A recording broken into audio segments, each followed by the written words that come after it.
আসসালামু আলাইকুম। সজীব সিলেটের পক্ষ থেকে সবাইকে শুভেচ্ছা। আজকে সকাল থেকে মুষলধারে বৃষ্টি হচ্ছে আমাদের এখানে।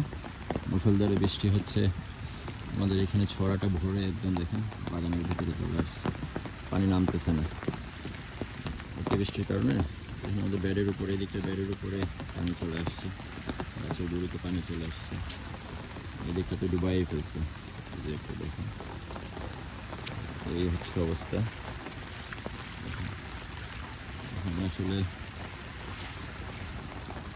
পানি না নামা আগ পর্যন্ত কিছুই বুঝে যাচ্ছে না কী হবে, আল্লাহ ভরসা।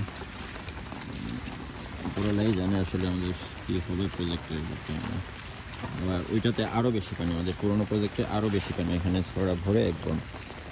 আমি যদি আসলে ভিজে যাবো, তারপরও দেখেন প্রায় 1 ফুট উচ্চতায় ছিল আমাদের ব্যাটগুলা, তো পানি প্রায় 1 ফুট উপরেই চলে আসছে।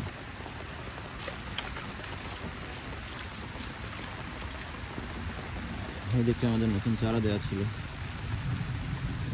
চারাগুলো সব পানির নিচে ছড়া ভরে একদম পানি নামতে পারতেছে না। ছড়াটা পুরো মানে আমাদের ওদিকটাই ছড়া ভরে উপর দিয়ে আসতেছে না। এটাই হচ্ছে আসলে এখন পর্যন্ত সৌভাগ্যের বিষয় যে ছড়ার পানি ভিতরে ঢুকতে পারতেছে না।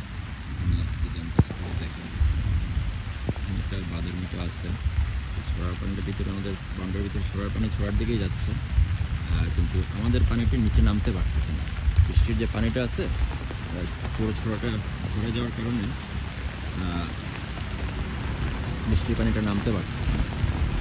এদিকটা দেখেন একই অবস্থা। তো আমাদের এখানে আমি আসলে পা দিয়ে দেখাই আপনাকে, এই যে দেখেন ড্রেনটা আসলে লিটারালি প্রায় 1 ফিট গভীর আছে ড্রেনটা, এই ড্রেনটা। তারপরেও আপনার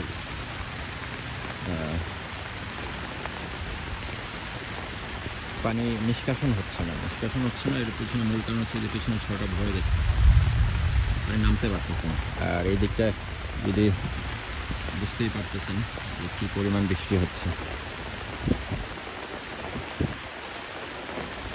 এখন আসলে আল্লাহর কাছে চাওয়া ছাড়া আর কিছুই করার নেই। আমি ঝিঙ্গার প্লটটা যদি দেখেন,